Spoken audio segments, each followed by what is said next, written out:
Semakin sekarang, gue makin sadar, iQOO adalah brand smartphone yang sangat-sangat worth it. Lu lihat aja, ini brand subnya si Vivo. Yang jelas, Vivo sedang bersinar banget nih. Bener-bener wangi asli ya kalau lagi ngincer HP baru sekarang. Dan iQOO ini akan semakin menjadi worth it ya, karena punya positioning juga yang sangat-sangat empuk buat para kaum mending yang memang lagi cari HP dengan performance oke di harga yang terjangkau. Gue kasih sedikit wejangan aja ya, kalau lu memang kaum mending dan lu bisa berpikir dengan benar, lu akan tertarik deh sama HP ini. Gue gak akan reveal kenapanya, lu harus cari tahu sendiri karena gue yakin dari penjelasan video ini udah cukup menjelaskan kalian semua nih. So daripada lama lagi, mending bumper dulu. Oke, kembali lagi di channel Nyantai yang mungkin lu baru aja nonton unboxing video iQOO Z10R ini ya di channel Kok Nggak Di Nyantai. Dan lu harus lihat ekspresi gua dari yang ragu sampai gua buat kesimpulan di akhir video itu.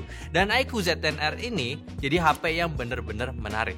Bukan karena udah ada original OS ya jelas nggak mungkin ya. Kalaupun ada original OS minimal disambut sama pakai fleksibel dulu gitu, baru turun ke level bawahnya. Tapi HP ini memang menjadi pengganti iQOO Z9X yang udah eksis setahun lebih. Yang sebelumnya nih kalau lu mau beli handphone iQOO tingkatannya tuh kayak gini, iQOO Z9X, iQOO Z10, baru iQOO Z9. Nah sekarang kelihatannya iQOO Z9X ini kayak mau diganti sama HP ini. Kok bisa tahu? Ya kita lihat aja harga launchnya plus level chipsetnya aja ada di mana. Jelas ini jadi menarik. Peningkatan dari chipset 6 Gen 1 ke Dimensity 7360 Turbo itu dari segi overall performance-nya di arsitektur yang sama dia bisa lebih powerful dan lebih efisien juga karena dibuat sama TSMC. Plus di Z10R ini juga udah gunain UFS 3.1, jadi udah berada di level atasnya Z9X-nya kan. Walaupun chipset 7360 itu berasa cuma ubah nama dari Dimensity 7300 aja, tapi intinya itu kan lebih kencang dari generasi sebelumnya kan.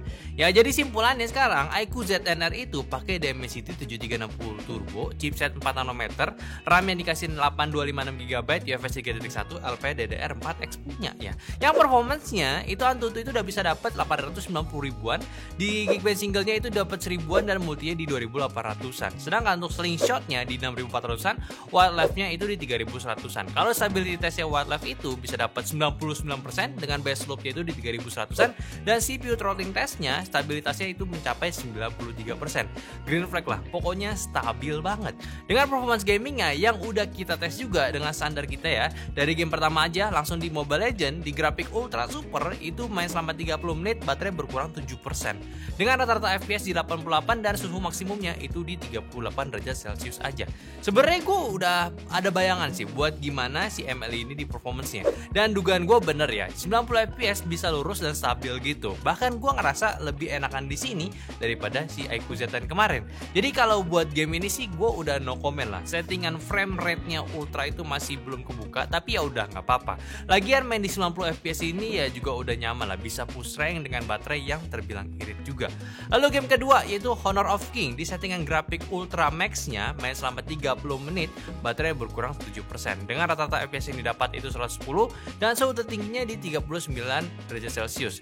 Nah buat game Hawkeye ini udah enak nih, kebuka settingan 120 FPS-nya. Walaupun ya setelah gue main satu match ya, match selanjutnya itu udah mulai naik turun tuh FPS-nya. Emang 120 FPS itu agak kejam sih, padahal cuma nambah 30 FPS aja. Tapi memang nyatanya seperti itu. Peningkatan dari 90 ke 120 FPS tiap detiknya jelas akan makan performance yang gede. Gua harap sih ini cuma masalah optimisasinya aja. Tapi ya lu jadinya punya opsi aja nih, sesuaiin sama yang lu pengen aja. Dan ya udahlah, lanjut ke game ketiga, yaitu game PUBG Mobile. Di settingan smooth extreme, main selama 30 menit baterainya berkurang 6%. Dengan rata FPS yang didapat di 59 dan suhu tertingginya itu cuma di 38 derajat Celcius. Nah, dibandingkan dengan dua game tadi, kelihatan di sini lebih hemat daya ya. Jelas karena frame rate-nya itu cuma di 60 Hz aja. Overall udah bagus menurut gua. Seenggaknya untuk kelas HP 3 jutaan unlock frame rate ekstrim di PUBG ini udah lumayan dan stabil banget pula. Kalau game dari Delta Force ya di settingan smooth ultimate main selama 30 menit baterai berkurang 5% aja. Dan rata-rata FPS itu dapat di 45 dengan suhu tertingginya cuma di 36 derajat Celcius aja. Nah sama nih kayak di PUBG tadi, di sini kebuka settingan untuk frame rate ultimate alias 60 FPS ya. Tapi sayangnya pas gue coba in game kelihatan FPS-nya itu mentok cuma di 50-an aja.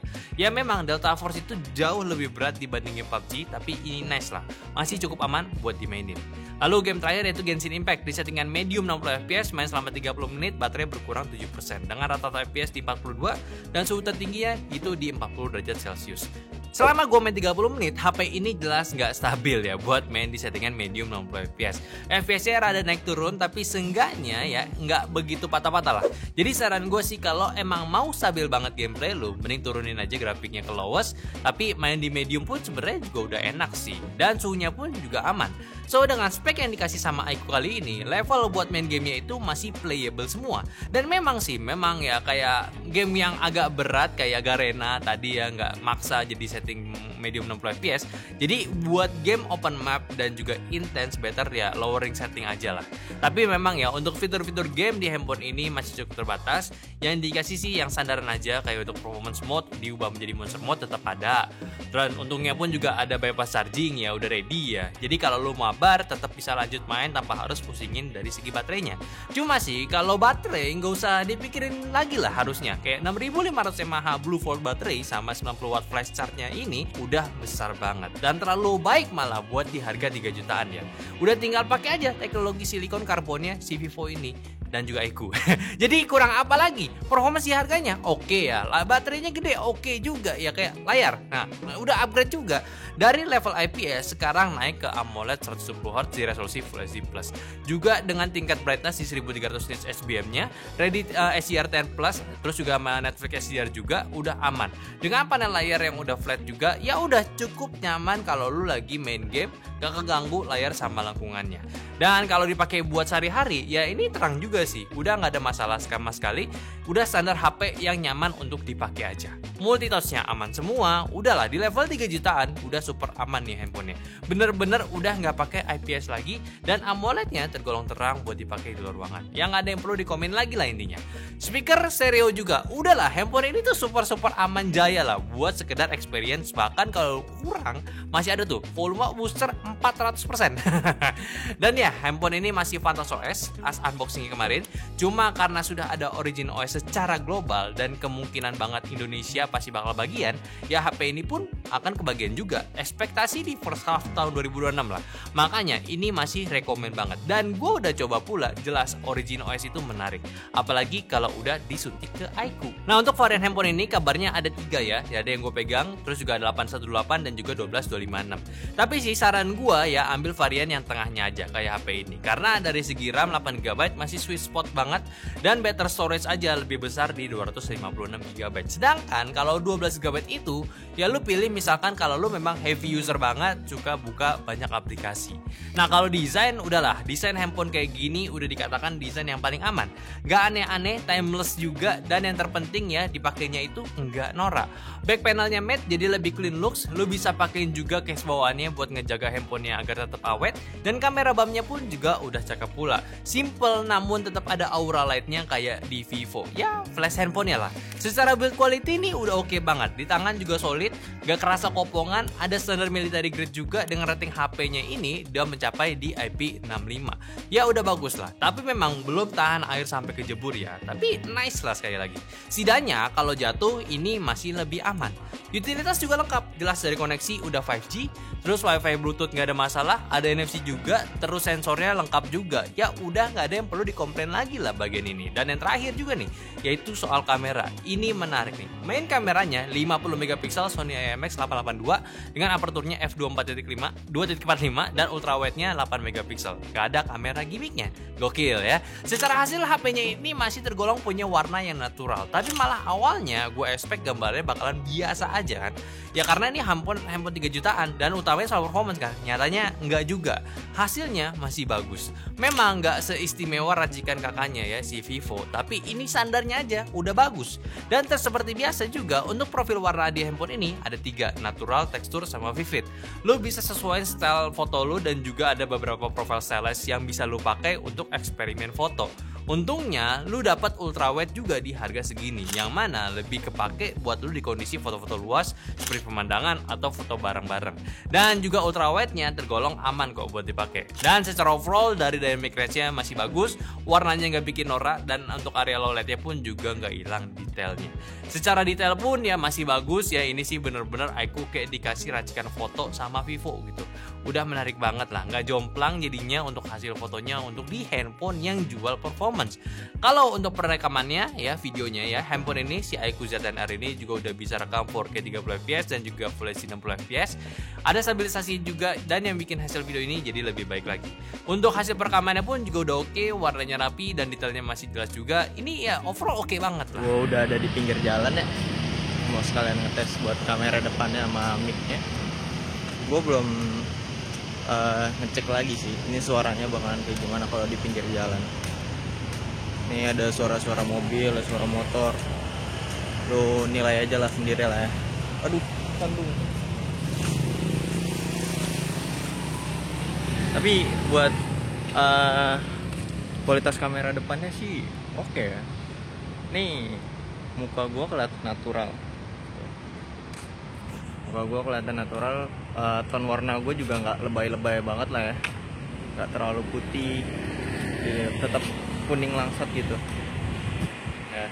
Terus juga buat langit masih belum ngangkat ya buat langit ya, meskipun ya wajar lah dengan harga range segini, seenggaknya lu bisa dapetin kamera depan yang bisa ngangkat muka lu walaupun di kondisi yang cahayanya terik banget gitu. Kalau ini cahayanya lumayan terik, oke lah ya. Terus gue juga udah nyoba tadi foto-fotonya, gue lumayan ya, bagus ya, bagus banget malah buat foto-foto. Oke lah buat ukuran HP, dibilang mid range enggak sih, ini masih low range, cuman yang low range low yang bagus aja sih. Kesimpulannya, untuk HP iQOO Z10R ini udah jelas dia bisa menggantikan generasi lamanya dengan upgrade yang menurut gue masih bagus. Malah gue gak kira sih bakal sekumplit ini.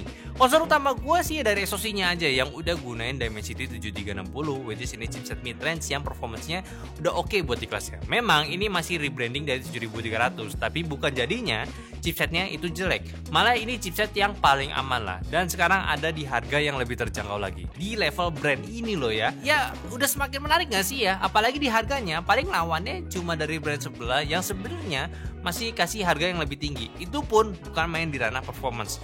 Nah ini udah.